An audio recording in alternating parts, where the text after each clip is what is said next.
তোমাদেরকে আজকে আমি একটা জিনিস দেখাবো, এটা কি গাছ তোমরা নিজে বলবে, ঠিক আছে?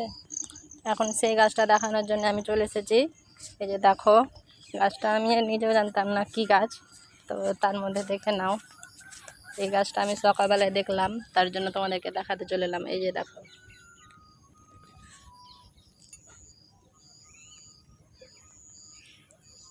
বলো তো এটা কি গাছ? এই যে দেখো, আমি তোমাদের টাচ করে দেখাচ্ছি।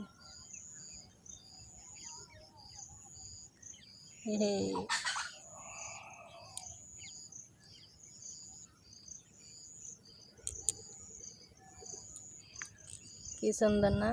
আমি আজ ফার্স্ট টাইম দেখলাম। আর এই যে দেখো ফুল, আমি ফুল দেখেই চিনতে পেরেছি এই গাছটা। দেখানো হয়ে গেছে। আর এই দেখো, আমি এখন রাস্তার ধারে চলে এসেছি। আর এটা রাস্তা, আর এই যে ওই দিকে দেখতে পাচ্ছ গঙ্গা, পাটখাড়ি। আমাদের এদিকে আমাদের অনেক পাটখাড়ি।